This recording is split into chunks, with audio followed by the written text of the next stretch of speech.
Hello అండి, I'm doctor Keerthi, fertility expert, 49 hospital Vizag branch నుంచి మాట్లాడుతున్నాను. సో మనము ఈ యూట్యూబ్ వీడియోస్లో కొంతమంది పేషెంట్స్ క్వశ్చన్స్ అడుగుతూ ఉన్నారు. సో ఈరోజు అలాంటి క్వశ్చన్స్ కొన్ని ఎక్స్ప్లెయిన్ చేస్తాను. సో ఒక పేషెంట్ ఏమడుగుతున్నారంటే, నేను మా హస్బెండ్ రెగ్యులర్గా కలుస్తున్నాము కానీ ప్రెగ్నెన్సీ రావడం లేదు. సో ఇట్స్ బీన్ 1 year అయింది. What will be the problem?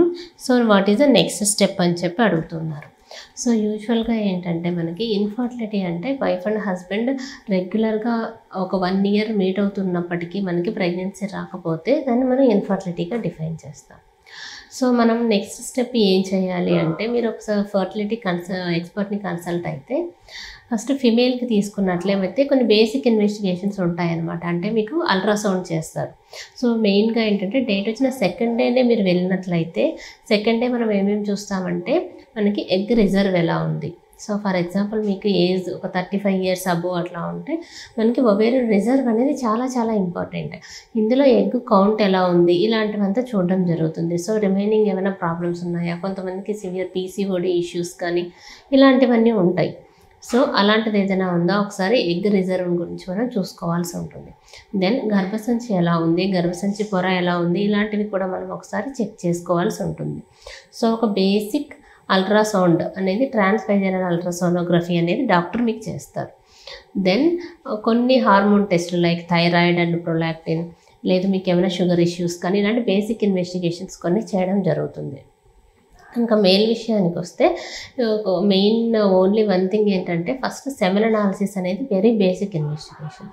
So ఈ సెమెన్ అనాలిసిస్ చూసినట్లయితే మనకి అందులో కౌంట్ ఎంత ఉంది, మొటిలిటీ ఎంత ఉంది, అంటే మార్ఫాలజీ ఇవన్నీ ఎలా ఉన్నాయి అని మనం ఒక బేసిక్ చూసుకున్నట్లయితే సో వీటిని బేస్ చేసుకొని డాక్టర్ మీకు నెక్స్ట్ ట్రీట్మెంట్ అనేది డిసైడ్ చేస్తారు. సో ఈ పారామీటర్స్ అన్నీ బాగున్నాయి అంటే మనకు సింపుల్ థింగ్ ఏంటంటే first what is the basic treatment మనకు IUI అని ఉంటుంది, ఇంట్రాయూటరైన్ ఇన్సెమినేషన్. సో ఈ ఇంట్రాయూటరైన్ ఇన్సెమినేషన్ అంటే మనకి హస్బెండ్ యొక్క స్పర్మ్ని మనకి గర్భసంచిలో ఇంజెక్ట్ చేయడం అనమాట.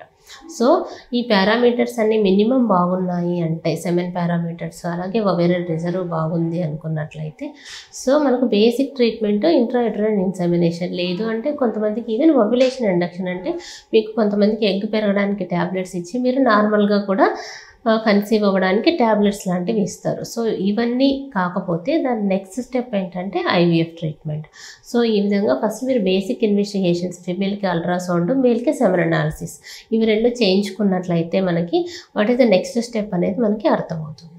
సో నెక్స్ట్ పేషెంట్ ఏమడుగుతున్నారంటే, మాకు IUI, IVF అండ్ ICSIకి ఎంత టైం పట్టచ్చు అని చెప్పి ఒక పేషెంట్ అడుగుతూ ఉన్నారు. సో మనకు IUI లేదా ఇంట్రాయూటరైన్ ఇన్సెమినేషన్ అంటే ఏంటంటే హస్బెండ్ యొక్క స్పర్మ్ని ఫీమేల్ యొక్క గర్భాశయంలోకి ఇంజెక్ట్ చేయడం అనమాట. సో ఈ ట్రీట్మెంట్కి మనం పేషెంట్ని డేట్ వచ్చిన సెకండ్ డే మీరు వెళ్ళాల్సి ఉంటుంది డాక్టర్ దగ్గరికి. సో సెకండ్ డే వెళ్ళిన తర్వాత ఏంటంటే మీకు యూజువల్గా ఈ IUI ట్రీట్మెంట్లో స్కాన్ చూసి ఎగ్ పెరగడానికి కొన్ని ట్యాబ్లెట్స్ ఇస్తారు. సో ఈ విధంగా మనకు ట్యాబ్లెట్స్ ఇచ్చిన తర్వాత యూజువల్లీ అరౌండ్ ఒక డేట్ వచ్చిన 8వ రోజు కానీ 9వ రోజు కానీ మళ్ళీ మీరు స్కానింగ్కి వెళ్ళాల్సి ఉంటుంది. సో అప్పుడు ఎగ్ సైజ్ ఎంత పెరిగింది, నెక్స్ట్ గర్భాశయం యొక్క థిక్నెస్ అనేది ఎండోమెట్రియల్ థిక్నెస్ అనేది ఎలా ఉంది అనేది మనం ఒకసారి చూసుకుంటాం.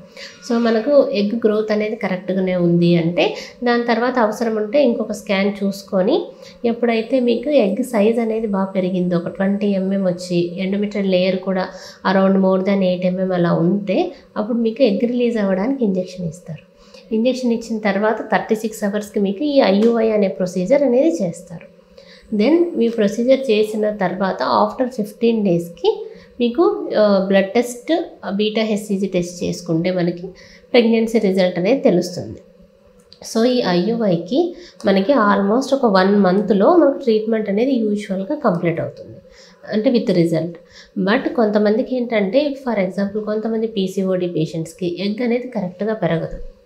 సో అటువంటి పేషెంట్స్కి మీకు ఎక్కువ ఇంజెక్షన్స్ ఇవ్వాల్సి ఉంటుంది. సో అటువంటి పేషెంట్స్కి ఏంటంటే మనకి ఆ ఎగ్ ఎన్ని రోజులు పెరుగుతుందో మనం ముందే చెప్పడానికి అవ్వదు. సో ఆ ఇంజెక్షన్స్ మనం రెగ్యులర్గా ఒక 2 డేస్కి ఒకసారి 3 డేస్కి ఒకసారి స్కాన్ చేసుకొని పేషెంట్కి సో అలా ఎగ్ గ్రోత్ని బట్టి మనం ఇంజెక్షన్స్ ఇస్తూ ఉంటాం. సో అటువంటి పేషెంట్స్కి కొంతమందికి కొంచెం లేట్ అయ్యే అవకాశం కూడా ఉండొచ్చు ఈ IUI అనేది. ఇంకొంతమందికి ఏంటంటే మరి సివియర్ హార్మోన్ ఇంబ్యాలెన్స్ ఉన్నప్పుడు ఏంటంటే మీకు ఎగ్ గ్రోత్ ఆల్మోస్ట్ ఒక 15 డేస్ 20 డేస్ ఇంజెక్షన్స్ ఇచ్చినా కూడా మీకు ఎగ్ గ్రోత్ అనేది ఉండదు. సో అటువంటి పేషెంట్స్కి మనము IUI ఈవెన్ క్యాన్సిల్ చేయాల్సి ఉంటుంది. సో ఈ విధంగా మనం ఒక ట్యాబ్లెట్ ఇచ్చిన తర్వాత సో డేట్ వచ్చిన తర్వాత ట్యాబ్లెట్స్ ఆర్ ఇంజెక్షన్స్ మీకు IUI ట్రీట్మెంట్కి పెట్టిన తర్వాత based on your response so ఒక్కొక్క పేషెంట్ ఒక్కొక్కలాగా రెస్పాండ్ అవుతారు. సో ఎవ్రీథింగ్ గోస్ వెల్ కరెక్ట్గా ఉంటే మీకు ఓవరాల్ ట్రీట్మెంట్ ఒక 1 మంత్లో అయిపోతుంది. అదర్వైజ్ ఈ IUI ట్రీట్మెంట్కి ఇంకా ఎక్కువ ఇంజెక్షన్స్ అవసరం పడుతూ మనకి ఏంటంటే టైం అనేది మనకి ఎక్కువ అవుతుంది. సో అట్ దట్ టైం మీకు స్కాన్ చేసినప్పుడు ఎలా ఉంది అని తెలుస్తుంది.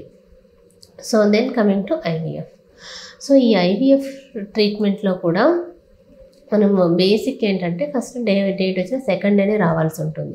సో ఈ సెకండ్ డే మీకు స్కాన్ అండ్ బ్లడ్ టెస్ట్ చూసుకున్న తర్వాత మీకు ఇంజెక్షన్స్ అనేవి స్టార్ట్ చేస్తారు. సో ఈ విధంగా ఆల్మోస్ట్ ఒక 10 డేస్ ఆర్ 11 డేస్ ఇంజెక్షన్స్ ఇస్తారు. ఆఫ్టర్ ఒక 11 డేస్ ఆర్ 10 డేస్ మీకు ఎగ్ రిలీజ్ అయ్యే ఇంజెక్షన్ ఇస్తే ఇచ్చిన 36 అవర్స్కి ఎగ్ పికప్ చేస్తారు. సో ఈ విధంగా ఎగ్ పికప్ చేసి మనకి ఎంబ్రియోస్ ఫామ్ అయిన తర్వాత ఏంటంటే మీకు ఇమీడియట్గా కొంతమందికి ట్రాన్స్ఫర్ చేసే సిచ్యువేషన్ ఉంటుంది. It's called fresh embryo transfer లేదంటే ఫ్రోజన్ ఎంబ్రియో ట్రాన్స్ఫర్. అంటే ఈ విధంగా మనకు వచ్చిన ఎంబ్రియోస్ని ఫ్రీజ్ చేసి ఆ నెక్స్ట్ మంత్ మనం ట్రాన్స్ఫర్ చేస్తాం. సో మీకు ఫ్రెష్ ఎంబ్రియో ట్రాన్స్ఫర్ చేసినట్లయితే ఇమీడియట్ ఆ మంత్లో మనకి ట్రీట్మెంట్ అనేది ఆల్మోస్ట్ అయిపోతుంది. అండ్ మీకు ఎప్పుడైతే ఎంబ్రియో ట్రాన్స్ఫర్ చేస్తారో ఆ ఎంబ్రియో ట్రాన్స్ఫర్ చేసిన 15 డేస్కి మనకి రిజల్ట్ అనేది తెలుస్తుంది. అదే ఫ్రోజన్ ఎంబ్రియో ట్రాన్స్ఫర్ అంటే ఆ నెక్స్ట్ మంత్ మనము ఆ గర్భసంచి లేయర్ పెరగడానికి ఆల్మోస్ట్ ఒక 15 డేస్ వరకు జస్ట్ ఒక 15 మ్యాక్సిమం అన్నట్టు మినిమం టు మ్యాక్సిమం అన్నా కూడా ఒక మినిమం అంటే ఒక 15 డేస్ పట్టచ్చు. సో ఒక 15 డేస్లో మనకి లేయర్ పెరగడానికి ట్యాబ్లెట్స్ ఇచ్చి ఆ తర్వాత మనకి ఎంబ్రియో ట్రాన్స్ఫర్ చేసిన ఒక 12 డేస్కి అలా ఆర్ 10 డేస్కి ఫర్ ఎగ్జాంపుల్ బ్లాస్టోసిస్ ట్రాన్స్ఫర్ చేస్తే ఆఫ్టర్ చేసిన తర్వాత ఒక 10 డేస్కి మనకు రిజల్ట్ అనేది తెలుస్తుంది. బట్ ఇందులో కూడా ఇది ఫిక్స్డ్ కాదు. సో వన్స్ మనం స్టార్ట్ చేసిన తర్వాత కొంతమందికి ఈ ఫ్రోజన్ ఎంబ్రియో ట్రాన్స్ఫర్లో ఫర్ ఎగ్జాంపుల్ లేయర్ పెరగకపోవడం ఇలాంటి ప్రాబ్లమ్స్ ఉంటాయి. సో అప్పుడేం చేయాలి అంటే మీ పేషెంట్స్ కొంతమందికి హిస్ట్రోస్కోపీ అలాంటివి కూడా చేయాల్సి ఉంటుంది. సో లేదు కొంతమందికి స్టాప్ చేసి కొన్ని రకాల ట్రీట్మెంట్స్ అనేవి మళ్ళీ పెట్టాల్సి ఉంటుంది. సో ఈ IVF ట్రీట్మెంట్లో కూడా రెస్పాన్స్ అనేది అందరి పేషెంట్స్కి ఒకటేలాగా ఉండదు. సో ఒక్కొక్క పేషెంట్ రెస్పాన్స్ని బట్టి ఒక్కొక్కలాగా ఉంటుంది. కొంతమంది పేషెంట్స్కి ఆఫ్టర్ మనం అంతా చేసిన తర్వాత కూడా ఎంబ్రియోస్ ఫామ్ అవ్వని సిచ్యువేషన్ కూడా వస్తుంది కొంతమందికి. సో ఇటువంటి సిచ్యువేషన్లో ఏంటంటే మనకు based on the patient protocol ఒక పేషెంట్ ఏజ్ సో ఇవన్నీ మనము ఈచ్ పేషెంట్కి అంటే ఈచ్ ఇండివిజువల్ పేషెంట్కి ట్రీట్మెంట్ అనేది డిఫరెంట్గా ఉంటుంది. సో మీకు మినిమం అంటే ఒక IVF ట్రీట్మెంట్లో ఎగ్స్ పికప్ చేయడానికి ఒక ఆల్మోస్ట్ ఒక ఎగ్స్ పికప్ చేసి ఎంబ్రియోస్ ఫామ్ అవ్వడానికి మినిమం ఒక 15 డేస్ పడుతుంది. సో ఆఫ్టర్ దట్ మీకు ఎంబ్రియో ట్రాన్స్ఫర్ చేస్తే ఆఫ్టర్ 4 డేస్ చేస్తారు. అదర్వైజ్ వాటిని ఫ్రీజ్ చేసి ఆ నెక్స్ట్ మంత్ అనేది చేస్తారు. ఇన్ బిట్వీన్ మీకు ఏమైనా ప్రొసీజర్స్ కానీ కొంతమందికి చేయాల్సిన అవసరం రావచ్చు. ఇంకొక పేషెంట్ ఏమడుగుతున్నారంటే మేడం పుట్టిన తర్వాత IVF ద్వారా కన్సీవ్ అయిన పిల్లలకి ఏమైనా ప్రాబ్లమ్స్ వస్తాయా అని చెప్పి అడుగుతూ ఉంటారు. సో ఇప్పటి వరకు ఏంటంటే మనకున్న స్టడీస్ వైజ్ మనకు IVF ద్వారా కానీ IUI ద్వారా కానీ కన్సీవ్ అయిన బేబీస్కి సో నార్మల్గా కన్సీవ్ అయిన బేబీస్కి ఏమీ డిఫరెన్స్ లేదు. సో వాళ్ళకు వచ్చే జెనెటిక్ ప్రాబ్లమ్స్ కానీ ఇటువంటివి కానీ సో ఏవైతే మనకు నార్మల్గా కన్సీవ్ అయిన వాళ్ళకు వచ్చే రిస్క్ ఉంటుందో వీళ్ళకి సేమ్ రిస్క్ ఉంటుంది. ఫర్ ఎగ్జాంపుల్ ఒక పేషెంట్కి మదర్ వైజ్ ఆల్రెడీ ఒక ఏజ్ ఫ్యాక్టర్ వల్ల రిస్క్ ఆర్ వాళ్ళ ఫ్యామిలీ హిస్టరీలో ఆల్రెడీ ఉండడం వల్ల ఫర్ ఎగ్జాంపుల్ డయాబెటీస్ కానీ ఇటువంటి రిస్క్ ఫ్యాక్టర్స్ ద్వారా బేబీస్కి కొంచెం రిస్క్ వచ్చే ఎంతైతే ఉందో సో ఈ IUI IVF ద్వారా కూడా సేమ్ అలాగే ఉంటుంది. కానీ వీటి ద్వారా కన్సీవ్ అవ్వడం వల్ల మనకు వచ్చే ఎక్స్ట్రా ప్రాబ్లమ్స్ కానీ ఇటువంటివి అయితే ఏమీ లేవు. కాబట్టి ఈ IUI IVF అనేది they are very much safer now. Thank you.